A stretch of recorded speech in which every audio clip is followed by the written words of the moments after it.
Olá, galera, tudo bom com vocês? Tudo bom comigo, graças a Deus. Eu espero que com vocês também estejam tudo bem, tá certo? É, Então, antes de iniciarmos nossa aula, né, de redação, eu vou falar sobre a atividade que eu deixei para vocês, tá? Sobre o correio eletrônico, que eu iria fixar aqui no mural do afeto, tá? Porém, não houve nenhuma ainda, né, de vocês. Então, eu estou esperando. Lembre que essas atividades todas que eu faço são pontuadas, tá? Não deixem de participar. E essa é a última semana para vocês enviarem a mensagem de vocês. Por quê? Porque no próximo mês já vai ser outra atividade que eu vou propor a vocês, certo? Então, deixem lá a mensagem de vocês após ver o vídeo, tá? Da explicação do assunto na plataforma que eu vou estar colocando, falando na próxima semana, tá? E lembrando, todas elas valem ponto, certo? Então, para iniciarmos nossa aula, né, vamos começar com a correção da atividade que eu deixei da aula anterior do livro, da página 95 a 97. Então, peguem aí o lápis, borracha e o livro e vamos começar nossa aula com a correção, tá bom? Página 95, primeira questão. Qual é a função do texto dramático? Com base em tudo que eu expliquei na aula anterior, né? O que vocês puderam ver também no livro, que no livro também tem um assunto. O que é que vocês, né, entenderam, né, que tem como função o texto dramático? Como eu disse a vocês, o texto dramático, ele é específico, né? Então, se ele é específico da peça de teatro, então ele vai ter a função de orientar a encenação de uma peça teatral. Se vocês colocaram isso na primeira questão, está correto. Se não, façam aí a alteração e coloquem. Orientar a encenação de uma peça teatral, tá? Segunda questão. Ao ser encenado, quem é o interlocutor de um texto dramático? Quem vai ser o interlocutor? Quem é que vai estar, né, recebendo, ouvindo, né, aquele texto? Vai ser o público, a plateia, né? Por quê? Porque o locutor é quem fala e o interlocutor é quem está escutando. Então, consequentemente, quem vai ser o interlocutor de um texto dramático vai ser o público, a plateia. Coloquem aí. Se vocês colocaram isso, está correto. Se não, façam aí a correção. Terceira questão. Nos contos apresentados na unidade 1, a história é apresentada pelo narrador, tá? E no texto dramático, de que forma o enredo é construído? A pergunta, de que forma o texto dramático, né, o enredo vai ser construído? Aí vocês vão lá, né, no conto apresentado na unidade 1, né, que apresenta o narrador, vejam, dê uma lidinha, né, para relembrar. Aí vocês vão lá, que tem no texto, né, dessa unidade, e olham, né, e vocês vão dizer, no texto dramático, de que forma o enredo é construído? Da história lá, da unidade 1 é de uma forma. E no texto dramático, qual é a forma? Aí vocês vão botar aí, que é feito por meio de diálogo. Ou seja, coloquem aí, é feito por meio dos diálogos, vírgula, ou seja, pelos turnos de fala dos personagens e das rúbricas que orientam as ações. Coloquem aí. Por meio dos diálogos, vírgula, ou seja, pelos turnos de falas dos personagens e das rúbricas que orientam as ações. Quarta questão. De que forma o leitor identifica quais personagens falam no texto dramático? Vocês vão identificar aí qual é a forma que o leitor identifica, que personagem que está falando no texto dramático. Então, antes de cada frase ou de cada fala, vai lá aparecer o personagem, o nome do personagem, certo? É dessa forma que vocês vão identificar o personagem, tá? Antes da fala dele, vai estar lá a identificação do nome dele. Então, coloquem aí. Antes da fala, aparecem nomes ou informações que indicam o personagem. Nomes ou informações que indicam o personagem.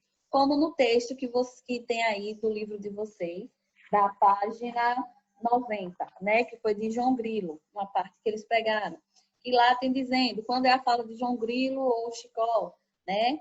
Aparecem lá, antes da fala dele, o nome deles. Ou então, quando é uma mulher ou um homem que vai falar, antes da fala tem o nome mulher, ou homem, ou criança, certo? Colocaram aí, antes de cada fala, vírgula, aparecem nomes ou informações que indicam o personagem. Ponto, continuando. Esses elementos são empregados para indicar de quem é a fala apresentada. Esses elementos são empregados para indicar de quem é a fala apresentada. Certo?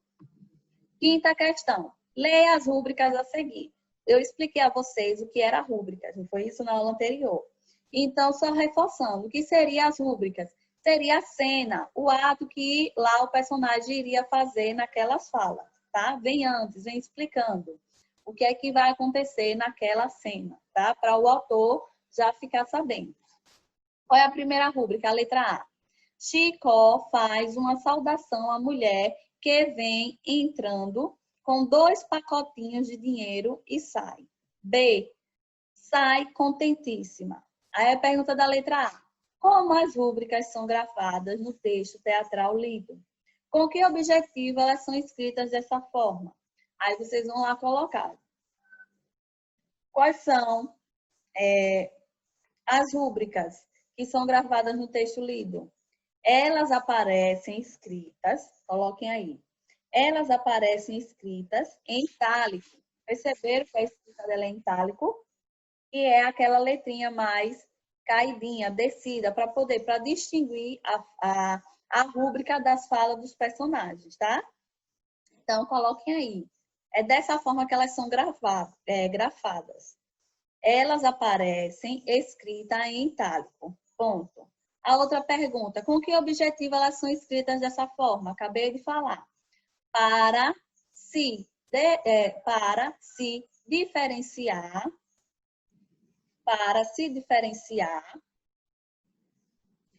pelos turnos de falas, para se diferenciar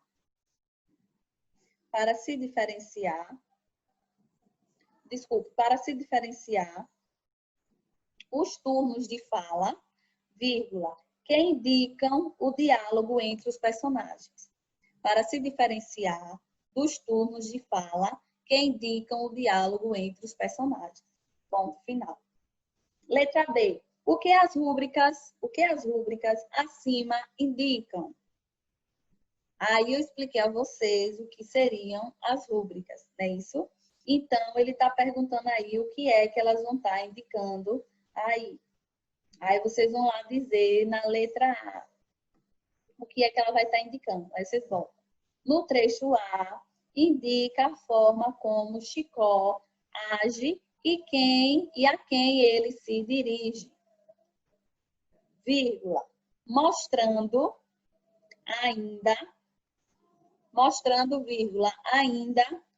vírgula, a ação da mulher. Ponto final, tá? É isso que está mostrando. Está mostrando como o Chicó, né, a forma como o Chicó age e a quem ele vai se dirigir, né, que é a mulher, mostrando a ação também da mulher, certo? No trecho B, né, que é aí quando ele diz que tem sai contentíssima, no trecho B, né, a rúbrica vai indicar o sentimento e a ação do personagem, tá? Ele vai estar indicando a ação e o sentimento do personagem, que é sair contentíssima, tá bom? Então, vamos lá. Página 96. Página 96.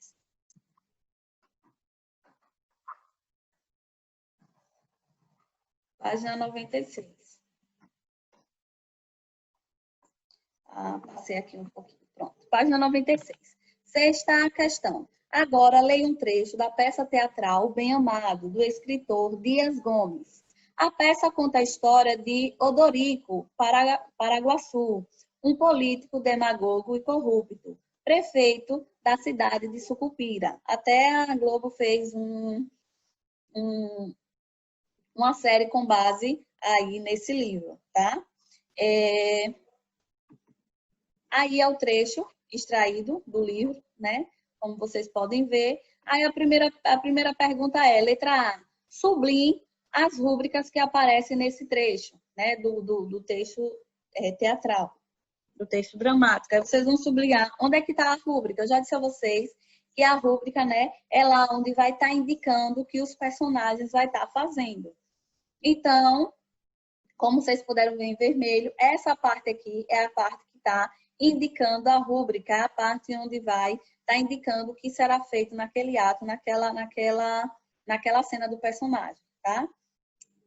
Aí vocês vão grifar, Odorico entra suado até o chapéu Panamá. Essa parte aí é a primeira rúbrica. A segunda é, ao verem Odorico, mestre Ambrósio e Zelão deixam o balcão.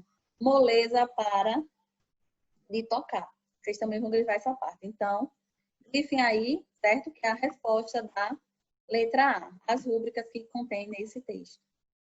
Letra B, além de indicar a ação dos personagens, que outras funções as rúbricas acima indicam?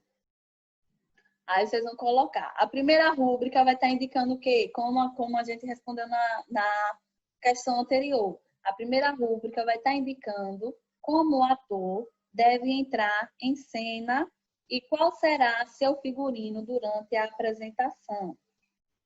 Além disso, indica, coloquem aí, a primeira rúbrica indica como o autor deve entrar em cena e qual será seu figurino durante a apresentação. Ponto. Além disso, vírgula, indica uma descrição física do personagem principal. Além disso, indica uma descrição física do personagem principal. E revela algumas de suas características psicológicas. Ponto final. Para a primeira rúbrica. Agora vamos para a segunda. Aí embaixo vocês coloquem, ou então ponto continuando, né? Porque vai ser de acordo com o espaço que vocês têm aí, certo? A segunda rúbrica orienta o que os atores devem fazer na cena. A segunda rúbrica orienta o que os atores devem fazer na segunda cena, tá? Vamos lá, letra C. Identifique no trecho exemplos de marcas de oralidade e explique o efeito que elas geram na fala dos personagens. Eu já expliquei a vocês a questão dessa marca da oralidade, né? Que no caso é quando você percebe que aquele texto tem um traço, né, específico de uma pessoa pelo modo de falar, pelo modo de escrever a sua fala ali naquele texto. Então, vocês identificaram lá no texto. E quais são essas que tem? Bom, pra e pró. Aí, quais são, né, para vocês explicarem o que elas garantem, né, na fala dos personagens. Aí, do ponto, continuando. Essas marcas de oralidade, como eu falei a vocês, aproximam a fala dos personagens da fala cotidiana. No caso do texto dramático, né, essas marcas de oralidade vão aproximar a fala dos personagens à fala cotidiana, a fala típica daquele personagem, né, daquela região, ou então típica daquele personagem que tem aquele cotidiano, aquele dia a dia, certo? Então, as duas palavras, né, as duas palavras aí que tem expressa essa marca de oralidade é pra e pro, certo? Pra e pro. Aí vamos lá para a página 97. Página 97 tem lá, a sétima questão. Observe ao lado a cena de uma peça teatral. É a cena da peça de O Poço, né, da companhia Le Platé du Jouot, que é francesa, né? Eu nem pronunciei tão certo, né? Letra A. Que sensação essa cena causa em você, né? Essa cena aí da personagem, né, com a água jogando, né, dentro de um poço, dentro de de um recipiente aí, de um recipiente não, dentro de um lugar, como se fosse uma piscina, né, com a água caindo sobre ela, né, e a outra personagem do lado de fora, né, se expressando com ela. Aí essa resposta é pessoal, tá? Aí vocês vão falar, né, o que essa cena desperta em você, né?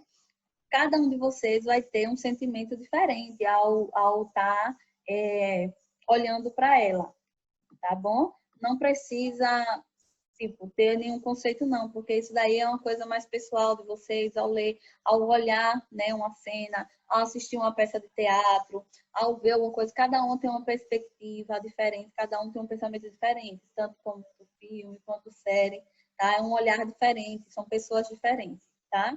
Então, essa resposta da sétima questão, letra A, é pessoal, tá? Vocês vão olhar a imagem aí ao lado dessa peça e vão colocar aí a opinião de vocês. Letra B. Observe atentamente a cena. Com base nela, indique no quadro abaixo as informações solicitadas. Tá? A partir daquela imagem, tá? Não tem nenhum texto narrativo do texto gramático. Vai ser a imagem. Através dessa imagem, que é de uma peça teatral, vocês vão me dizer quem são os personagens. As personagens vão ser duas mulheres. Não tem o nome delas. Vocês sabem que são duas mulheres, tá? Duas mulheres. O cenário. Aí vocês vão colocar aí. Pelo título você já viu que o que é que quis representar, né? Vocês vão colocar. É um poço escuro. Um poço escuro, vírgula. Cercado. Um poço escuro, cercado por duas escadas. Tem uma escada de um lado e uma escada do outro, tá? Um poço escuro cercado por duas escadas. Ponto. Ainda, vírgula, um balde amarrado por uma corda, certo? Além do poço preto, tem as duas escadas na lateral e também tem o balde amarrado por uma corda. Aí vamos lá, quais são as vestimentas? Roupas pretas, né? Para combinar com o contraste da cena. Então, as roupas são pretas. A ação, qual é a ação aí? A ação é de duas mulheres interagindo com a água do poço, não é isso? Como se estivessem em busca da água. Elas estão interagindo com a água do poço como se estivessem buscando, pegando a água para si, tá bom? Essa é a ação. Coloquem aí. As mulheres interagem com a água do poço, vírgula, como se estivessem em busca da água. Quais são as emoções? Aí, no caso, as possíveis respostas para essa emoção, aí, como elas estão buscando a água do poço, né? Seria o quê? Desespero, medo. Por quê? Porque elas querem pegar aquela água, elas têm que pegar aquela água. Dá essa sensação na imagem, né? Então, as emoções prováveis é desespero e medo, tá bom? Letra C. Agora, com base no levantamento que você fez na alternativa anterior, crie uma rúbrica que pode ter sido escrita para nortear a produção dessa cena. Então, como eu já expliquei a vocês como é que a rúbrica tem que ser feita, então como é que seria a rúbrica para essas duas personagens, essas duas mulheres atuar aí nessa cena? Aí vocês vão lá colocar, é pessoal, tá? Mas vocês iriam supostamente, né, dando uma ideia para vocês colocarem, vocês iam colocar o quê? Duas mulheres estão em um poço escuro, vírgula, cercado, né, por duas escadas, né? Há ainda um balde amarrado por uma corda, vocês estão descrevendo a cena, né? E as personagens desesperadas, disputando a água. É isso que quer retratar a cena. Então, a rúbrica tem que especificar, tem que falar, né, o que vai trazer ali naquela cena, naquele ato, tá bom? Então, feita a correção, vamos lá para o assunto. Peguem aí o caderno de vocês e caneta para vocês fazerem o apontamento, né, de tudo quanto eu for explicando do assunto. Esse assunto está dando continuidade ao assunto de texto dramático, certo? O assunto vai ficar do livro da página 102 até a página 105. é onde vai estar esse assunto. Intertextualidade entre textos, certo? Aí, se vocês quiserem, vocês também podem estar dando uma lidinha no livro de vocês, da página 102 até a página 105, certo? Fora o slide e a explicação que eu vou estar dando aqui para vocês. Aí também peguem aí o caderno e a caneta para que vocês anotem, né, as coisas interessantes que vocês acharem para poder depois ajudar no estudo de vocês. Vamos lá começar. A intertextualidade entre textos. O que é que vocês podem ver aí nessas duas imagens? Né? Aí tem uma imagem original, que é da obra O Grito, de Eduard, certo? E do outro lado, né, tem Homer Simpson, né? Que está retratando essa obra de uma maneira mais cômica, né? Uma maneira mais engraçada. Então, o que é que eu tenho a dizer a vocês sobre a intertextualidade entre textos? É uma influência, né? E relação que estabelece sobre o outro. Um texto original que a pessoa vai se basear nele para fazer outro parecido, de outro modo, de outro ângulo de vista, né? De outro ponto de vista, como vocês puderam ver aí nessa imagem. Então, essa ocorrência, desse ponto de vista, pode ser, né, implícita ou explícita, feita por meio de paródia ou de paráfrase. Nesse caso aí, foi feita de uma forma de paródia, né? Paródia não, desculpe. Implícita, né? Que no caso eles trouxeram o Simpson, né? E de uma maneira também de paródia cômica, né? Porque o livro, essa obra, O Grito de Eduard, né? Essa obra, essa pintura, né? É um homem, né? Meio que espantado, por isso que tem esse título. Aí Homer Simpson só aparece na outra de uma forma de paródia, também espantado com o mesmo desenho, e se vocês puderem ver, né, atrás da obra original tem dois homens, e atrás dele tem a família dele, certo?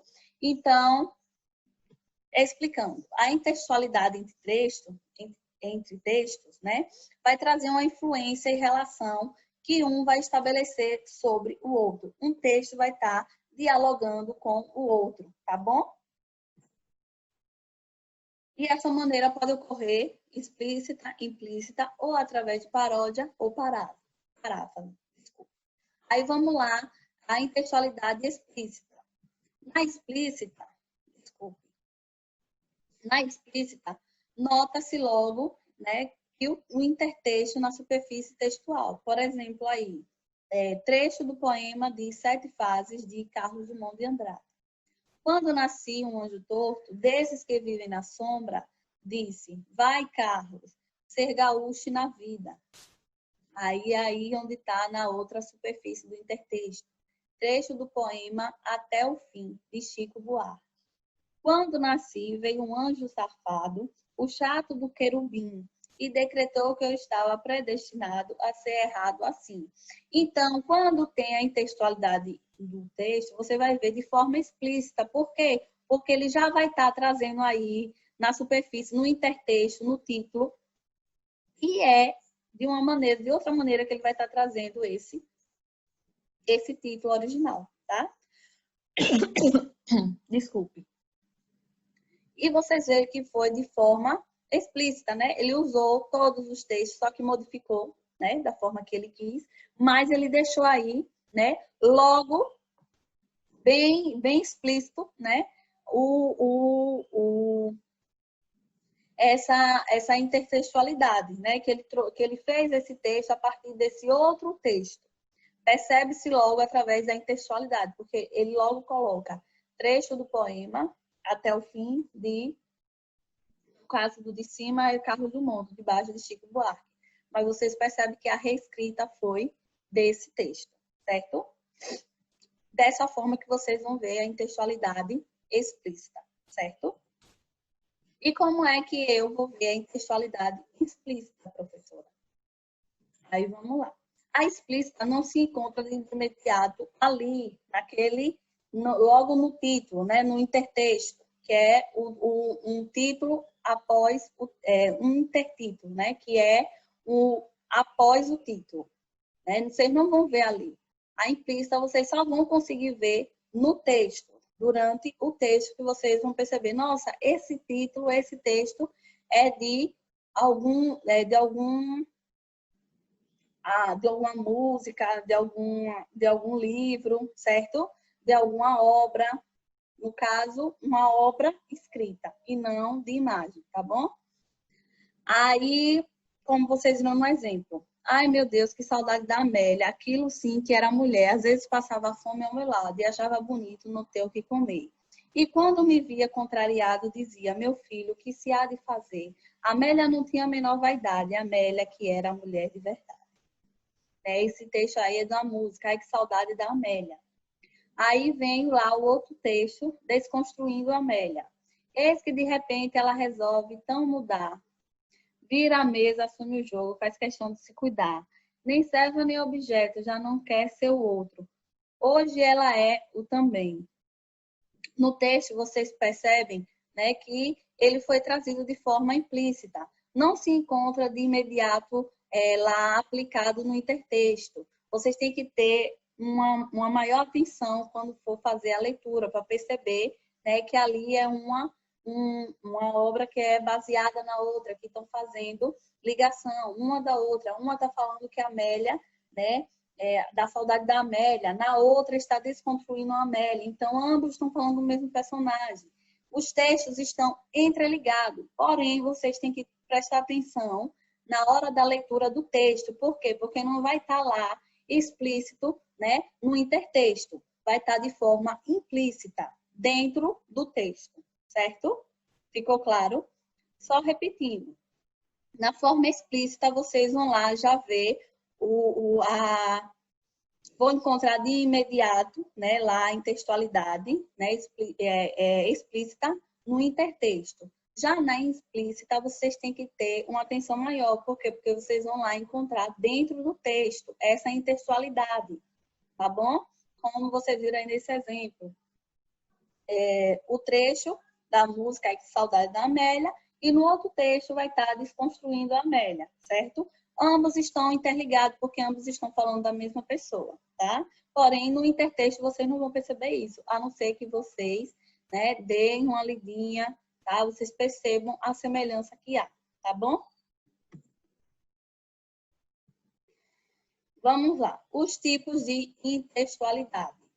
Aí eu falei a vocês que pode ser a paródia ou a paráfrase. Mas vamos lá começar pela paródia. A paródia é o quê? É uma forma de contestar ou ridicularizar outros trechos através de uma ruptura com as ideologias opostas, tá bom? Então, se é uma paródia, eu vou trazer de uma forma cômica, engraçada, né? Ou então de uma forma de contestar, ou então uma forma de envergonhar, ridicularizar um texto ou uma imagem, tá? Com a minha ideologia, com a ruptura daquela ideologia que foi imposta ali, tá bom? Através daquela imagem ou daquele texto. Aí o exemplo, nós vemos uma obra, né, de Moça com Brinco de Pérola, de Johannes Verne. E o outro, nós vemos o quê? Uma imagem, né, oposta, né, uma forma de contestar, de Margarida com Brinco de Pérola, ilustrado da Disney, tá? Então, vocês aí estão vendo uma imagem, né, tentando, né, fazer uma ruptura da ideologia da outra. Então, são imagens opostas, porque ambas têm significados diferentes, tá bom? Porque nenhuma você vê aqui a imagem do próprio autor. O autor está trazendo, abordando alguns aspectos com essa imagem. No outro, a Disney está trazendo a Margarida, desculpe, imitando essa mesma imagem, tá? De uma forma de trazer uma ideologia diferente, certo? Percebam aí que são pensamentos, ideias opostas, tá? Outro exemplo desculpe, a Canção do Exílio, né? Que aí tem autores diferentes e títulos diferentes, embora o contexto, que está de forma implícita, está dentro do texto, tá? Você vê essa intertextualidade, porque ambos tratam da mesma forma. Vamos lá, a Canção do Exílio traz o quê? Minha terra tem palmares, onde canta o sabiá. As aves que aqui gorjeiam, não gorjeiam como lá. Nosso céu tem mais estrelas, nossas várzeas têm mais flores. Nossos bosques têm mais vida, nossa vida mais amores. tá? Essa é a Canção do Exílio de Gonçalves Dias. Aí, Oswaldo de Andrade, né, com base, né, fez um outro, que foi Canto de Regresso à Pátria. Que aí vem, minha terra tem palmares, onde gorjeia o mar. Os passarinhos daqui não cantam como os de lá. Minha terra tem mais rodas e quase tem mais amores. Minha terra tem mais ouro, minha terra tem mais terra. Então, ele quis trazer uma ideologia, ele quis exaltar a terra dele, né? A pátria dele, certo? Então, os textos, ambos, né? Um tem a ver com o outro, porém, a ideia principal deles, cada um traz a sua ideologia, a sua ideia, certo? Entendeu até aqui a paródia? Pronto, vamos lá continuar. Outro é a paráfrase, outro tipo de contextualidade é a paráfrase. Já a paráfrase vai ser as palavras, né? As palavras que vão ser mudadas, porém a ideia do texto é confirmada pelo novo texto. Como assim, professora? Na paráfrase, as palavras vão ser modificadas. Porém, aquela ideia principal do texto, né, o que o texto vai tratar, ela vai continuar a mesma, certo? Pelo esse novo texto. Ela não vai modificar, ela vai continuar a mesma ideia central, mesmo acontecendo de ter sido modificadas as palavras. Veja aí no exemplo dessa imagem. A primeira imagem é a do filme, O Diabo Veste Prada. Na segunda, é a propaganda de uma rede de hortaliça, que colocou aí, o quiabo veste Prada. A ideia principal, né, foi modificada as palavras, certo? Porém, a ideia, né, principal continua a mesma, que foi o quê? A imagem. A imagem, que é o sapato, né, com o espetozinho para baixo, certo? Então, as palavras foram mudadas? Foram, tá? Mas a ideia do texto foi confirmada pelo outro, eles não se perderam, tá? Vocês, quando veem a propaganda, vocês logo lembram, se remetem ao filme, à capa do filme, que é do Diabo Veste Prada. Outro exemplo que eu trouxe para vocês é do texto, novamente, da Canção do Exílio, que aí tem o texto original e a paráfrase foi feita do outro lado aí, como tem. Meus olhos brasileiros se fecham saudosos. Minha boca procura a canção do exílio. Como era mesmo a canção do exílio? Eu tão esquecido de minha terra. Ai, terra que tem palmares, onde canto sabiá. Esse texto de Gonçalves Dias, Canção do Exílio, é muito utilizado como exemplo de paráfrase e de paródia. Aqui, o poeta Carlos Drummond de Andrade retoma o texto primitivo e conservando suas ideias. Não há mudança no sentido principal do texto, que é a saudade da terra natal. A ideia principal ele não mudou, certo? Que é a saudade da terra natal dele. Mas, através da paráfrase, ele trouxe, né, alguns traços de coisas que ele queria falar, tratar no texto dele, tá bom? Então, lembre-se, a paráfrase vai mudar as palavras, porém a ideia principal do texto, que o texto quer tratar, não é modificada, tá bom? Como no exemplo que vocês viram da imagem e do texto da Canção do Exílio, tá bom? Que continua a mesma ideia, que é a saudade da terra natal, certo? Continuando. Outros exemplos de textualidade por imagem, seja a Mona Lisa, veja a Mônica de Mona Lisa, veja a propaganda do Bombril de Mona Lisa, certo?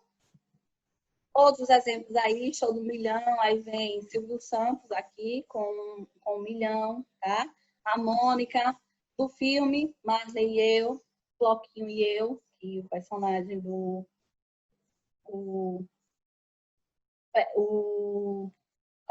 autor, né, da Turma da Mônica colocou aí, Floquinho e Eu, fazendo uma intertextualidade entre a outra imagem, né, Marley e Eu, modificou os personagens, mas a ideia principal continua a mesma, né?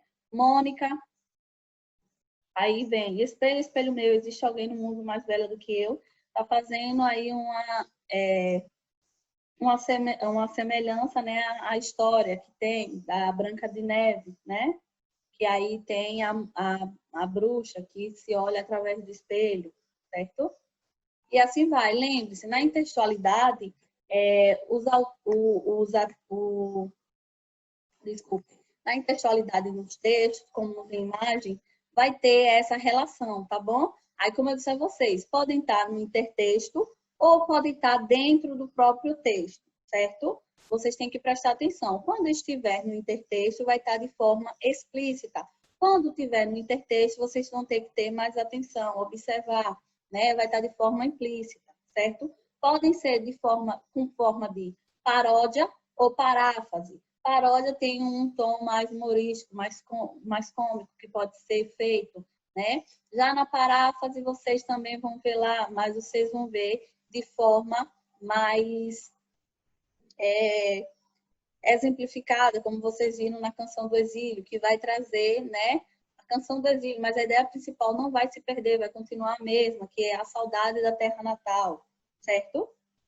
Então, leiam lá também, certo? Da página 102 até a página 105, dê uma lidinha também no assunto, certo? Para vocês terem noção mais ainda do conteúdo. Assistam quantas vezes for preciso o vídeo, tá bom? E na próxima aula vamos tratar de outro assunto. Vou deixar lá na plataforma também a atividade, tá? Para vocês. E nos vemos na próxima aula, tá bom? Obrigada pela atenção de vocês. E lembrem também de deixar a mensagem de vocês lá na plataforma. Vou estar aguardando, tá bom? Até a próxima aula. Tchau.